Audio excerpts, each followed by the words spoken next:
Fast track 24 ஆண்டு அனுபவம், 24 நகரங்களில் 24 மணி நேரமும் உங்கள் சேவையில். உங்கள் ஆதரவிற்கு நன்றி. உலகை போர் மேகங்கள் சூழ்ந்துள்ளதால் எந்த சூழலிலும் நாட்டின் நலன்களை பாதுகாக்க பாரதிய ஜனதா தலைமையில் வலுவான அரசு தேவைப்படுவதாக பிரதமர் நரேந்திர மோடி தெரிவித்திருக்கிறார். மத்திய பிரதேசத்தில் உள்ள தமுவில் பரப்புரை கூட்டம் ஒன்றில் உரையாற்றிய பிரதமர் நரேந்திர மோடி பெயர் குறிப்பிடாமல் பாகிஸ்தானை விமர்சித்தார். பயங்கரவாதத்தை ஏற்றுமதி செய்து வந்த அண்டை நாடு ஒன்று இன்று உணவு போன்ற அடிப்படை தேவைகளுக்காக போராடி கொண்டிருப்பதாக தெரிவித்தார்.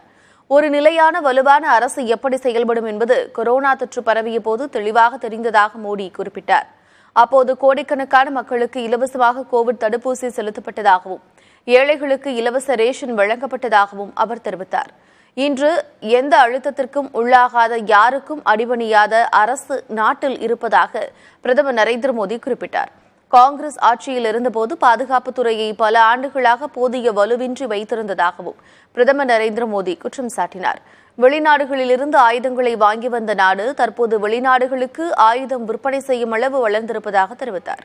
இந்த ஆண்டில் மட்டும் இந்தியா 21,000 கோடி ரூபாய் அளவுக்கான ஆயுதங்களை வெளிநாடுகளுக்கு ஏற்றுமதி செய்திருப்பதாக பெருமிதம் தெரிவித்தார். ஃபாஸ்ட் ட்ராக் 24 ஆண்டு அனுபவம், 24 நகரங்களில் 24 மணி நேரமும் உங்கள் சேவையில். உங்கள் ஆதரவிற்கு நன்றி.